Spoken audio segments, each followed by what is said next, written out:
The Nigerian National Petroleum Corporation says it is considering acquiring equity participation in some private refineries in line with a government directive. This policy stipulates the compulsory participation of the corporation in any private refinery that exceeds 50,000 barrels per day capacity, in keeping with its statutory role of safeguarding national energy security. The NNPC says it has identified at least 6 refinery projects in which it intends to seek equity participation. 5 of them are at the development stage, while the largest of them, the Dangote refinery, is almost complete.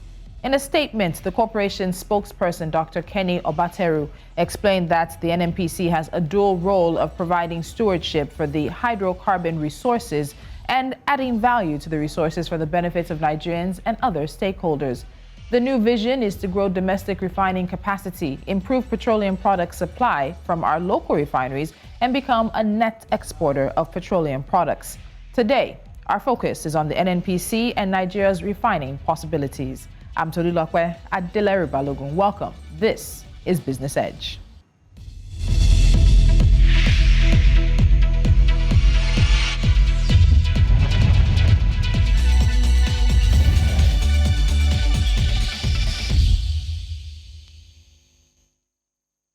Joining me on today's show is News Central's business editor, Nasir Afolabi Agbalaya, who will be, of course, going through the equity stakes that NNPC is considering with me. Nasir, welcome to Business Edge. Thank you once again for joining me. Great to be here. All right, let's get straight into this. In terms of the equity participation, what is the NNPC looking at? How is this expected to work? Well, from what we've been told, the NNPC says they want to acquire 20% stake in Dangote refineries. Now, this from 100%, that means Dangote still has an 80%, which it can hold or sell to other interested stakeholders. Now, already we know that some oil majors and refineries in Asia and Europe already shown interest in buying into Dangote refinery. So with this, Dangote stands to make some money from this new shareholding interest that is cropping up all across the globe. Saying that this kind of equity participation is nothing new. It's not something that the NNPC is the first to come up with. But in terms of popping up across the globe, this is something that we're seeing happen in other crude oil producing countries and other situations where governments are trying to get involved. Is that what you're saying? Yes, definitely. This follows the particular playbook which Saudi Arabia used recently. Now, Saudi Aramco, the Saudi's petrol regulator, bought a large shareholding in Texas, which basically said the largest refinery in America. So this formula has been used over and over again. All right, so just getting into our conversation in terms of how Nigeria's NNPC intends to have an equity participation or share in the local private refineries that operate within Nigeria. Now, this is just, as Nasir is telling us, not particularly something new to the industry, to the petroleum industry. It has happened before. It is happening now. The next step of this conversation has to do with the risk and the exposure that might possibly come with the NNPC being involved. We also hope to get into the conversation around whether or not the refineries even have a choice in whether or not the NNPC will be part of their shareholders. That's an interesting part of this conversation for me. But we'll get into that in just a moment. Let's go on a quick break and we'll be right back with Business Edge.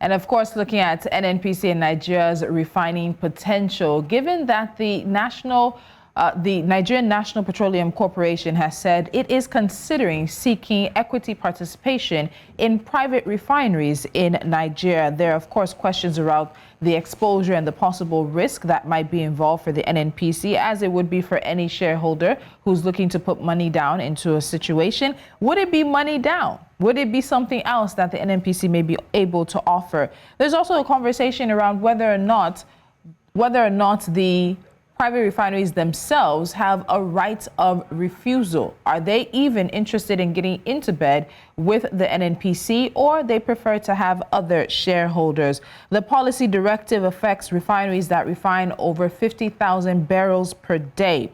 So that's something we need to look at as well. All right, so another part of this conversation is there are those who do support the move, saying it is forward-thinking for the NNPC management to get in early and acquire a stake in what is a very attractive investment opportunity, particularly given the moribund state of Nigeria's refineries. None of Nigeria's refineries are refining up to capacity. They're not fully functional. So this is an opportunity for the NNPC to invest in what is expected to be an attractive and lucrative investment and make something back on that. The NNPC has talked about a new vision as well, a vision in which it intends to grow domestic refining capacity, improve petroleum product supply from local refineries, and also become a net exporter of petroleum products, the largest crude producer on the continent and one of the largest across the world is still unable to refine its own crude. So we seem to have Nasir on the phone with us. So let's get into this conversation. Quickly hear his thoughts on some of these issues before we wrap up the show. Nasir? Hello. Yes, I can hear you. All right, fantastic. So in terms of this project and how, or rather this particular directive that's coming from government, are you in support of it? Do you think it's actually a really good idea to sort of make it compulsory for private refineries in Nigeria to give some form of equity stake to the NNPC? Well, yes, it is. It is now that Nigeria doesn't have own functional refinery. Owning a stake in government, in private refinery is quite good. One, it guarantees that the nation would have steady supply of fuel and the byproduct of fractional distillation. Now, with this, a number of costs will be reduced. Many products that are usually imported into the country will be gotten locally. So with this, cost of production will greatly reduced. All right, so you're saying that a lot of the importation will be greatly reduced, but in terms of wanting to get in on this, there are those who believe it's good, it's forward thinking, it's a win-win situation, but isn't this also still an indictment of the NNPC and by extension Nigeria's government, be it whatever administration it may be? There are private investors who have put in money, who have made things work, who are putting out refineries. And instead of Nigeria also making sure that their own refineries are functional, they're trying to sort of piggyback on those who have done the work. Isn't this also an indictment, even if the NNPC and Nigeria wins in the long run? Without mentioning that it is an indictment. But looking at the win, the positive from this. Now, the government has assured us that they will rehabilitate the refineries as a work in progress, and they even agreed on $1.5 billion to start with the Port Harcourt refinery. Wonderful. But realistically, we don't know when that will be completed. They have a timeline of 18 months for Port Harcourt refinery to that line. But we do know that that refinery should start producing either the first or second quarter of next year. That is a bit more feasible. So now when that starts production, there will be more supply, not just fuel, but other byproducts. So moving on from there, when a Port refinery also comes online, another addition, we have Volta Smith in Edo State already, and other refineries that should come online in the next 2 to 3 years. So with this, Nigeria should truly become a net exporter of fuel and other sundry byproducts of crude oil. So this seems to be in line, as you're saying, with the NNPC's new vision, and they've said that vision is growing domestic refining capacity, improving petroleum product supply for local refineries, and also becoming a net exporter of petroleum products. So this is very ambitious. It shouldn't be, because these are things that should have been in place over the years, but unfortunately they are not. So this is quite ambitious. But when you look at the fact that Nigeria also has crude oil swap deals with many countries, how do you think this will now play out? Could this have an impact, particularly the equity stake or the equity participation in the private refineries? Could it have an impact on Nigeria's crude oil swap deals? No, definitely it will. There won't be any reason to continue such deals. Now, incidentally, the NNPC has not made those deals public, but it is expected that those deals should be on a rolling basis and renewed as need arises, particularly on a yearly or a 6 months contract. Now, if it follows this normal line of thought, then when Dangote Refinery and the other refineries come online, we won't have to continue with those contracts. They will just literally start using the fuel which they now refine locally. So that shouldn't really put any major headaches for NNPC or Nigeria. So let's look at Nigeria's crude oil that is available for sale on the international market. So the crude oil sales in May showed prices as low as $1.51, while two of Nigeria's top-line grades, that's the Kwa Ibo and Boni Light, were actually sold at discounts of $3.92 and $3.95 respectively in the month following May. What's causing the low pricing of Nigerian crude on the international markets, and is it something that Nigeria should be concerned about? Well, the main concern here is the degree of the particular loss in the market. We have more supply than demand. So the excesses, even for the backlog of the COVID-19 lockdown, many containers were used as storage for crude oil across the globe. So now that most of the world is doing business and it is more commerce, is being sold. But not everybody is buying from their usual suppliers. We have new people coming up with cheaper oil, cheaper because they are willing to sell far lower so they can get more quantities out. Nigeria went into that line of thought also. So we have to push out this crude oil and get more revenue. Now, another issue is that Iran is coming back into the fold. With Iran and Libya, now there will be much more supply. So everybody needs to look for a way to sell their crude oil. So it's a normal thing, but we do expect that as more countries are being punished and more factories are opening, all this excess crude oil will be used. So within the next 3 to 4 months, there should be adequate or improved pricing of crude oil.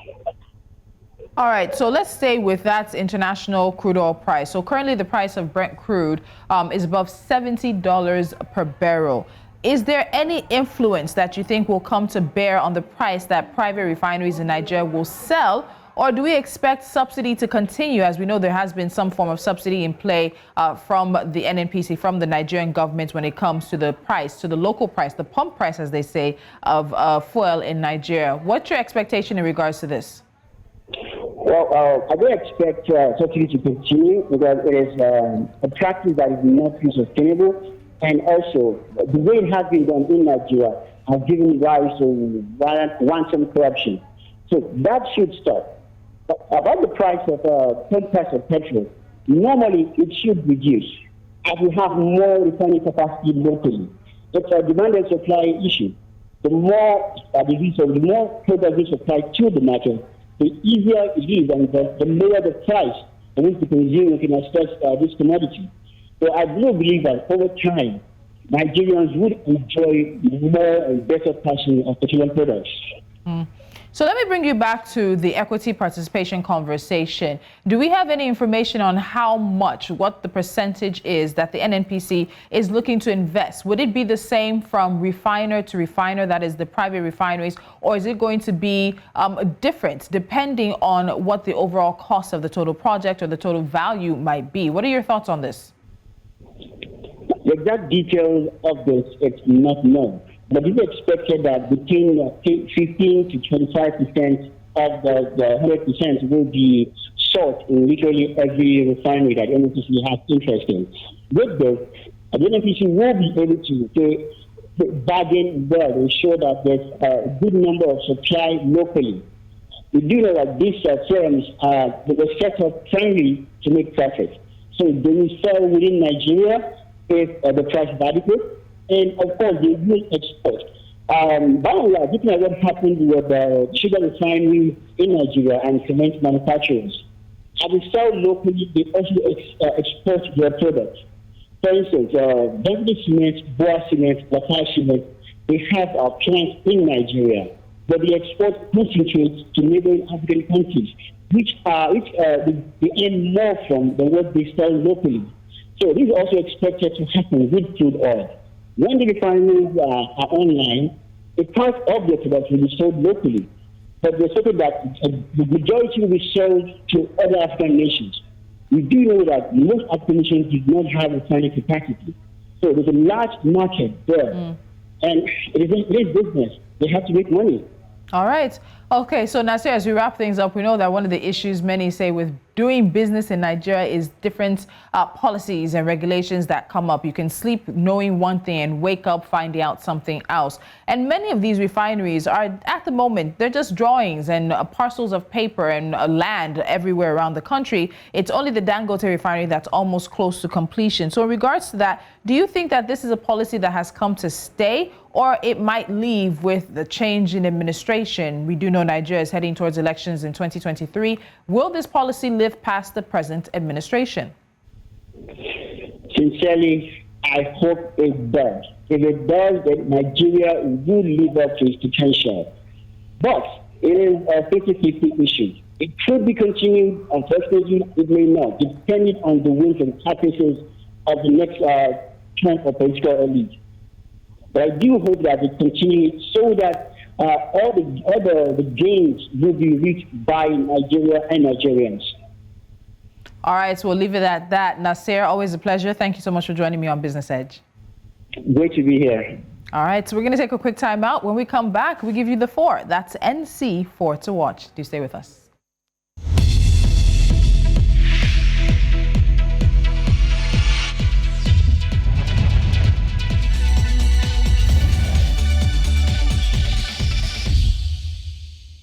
And as we're wrapping up Business Edge for today, we leave you with NC4 to watch, a few stories we're keeping our eyes on. And we start in the southern part of the continent, where Eskom's Stage 2 load shedding will be implemented from 10 a.m. local time today until 10 p.m. on Sunday due to delays in returning generating units. Now, the service disruption emanated from 5 power stations. South Africa's electricity entity said that these constraints have been exacerbated by the high electricity demand during the winter season throughout the day over the past few days, as brought about by the cooler temperatures. Number 2 on the list, the head of the European Union delegation to Nigeria and the Economic Community of West African States, Ambassador Ketil Carson, has pledged the commitment of EU countries and their business concerns in Nigeria to redoubling their efforts to collaborate with the Nigerian counterparts and the government. The International Monetary Fund has approved $650 million in aid to Senegal to support the country's COVID-19 recovery. The fund said the announcement follows an earlier payment of $442 million in April 2020, also to mitigate the economic effects of the coronavirus pandemic. The pandemic hit the Senegalese economy hard and caused growth to contract to an estimated 1.5% in 2020 from 5.3% in 2019. And finally, Air Zimbabwe announces it is set to resume Harare-Johannesburg flights on June 16th. According to the carrier spokesperson, the national carrier will initially start by flying the Harare-Johannesburg route every Monday, Wednesday, and Friday, as well as Sunday. This comes as Air Zimbabwe resumes domestic routes on June the 2nd for the first time since January last year, when it stopped flights apart from charter operations due to the COVID-19 lockdown restrictions. And that's it on this edition of Business Edge. As always, thank you for joining us. Head to our website, subscribe to our YouTube channel so you never miss any of our content, and of course, download our mobile app and take us with you wherever you go. It's available on the Play Store as well as the App Store. I'm Tuli Lokwe Adela Rubalobo. I'll see you next time.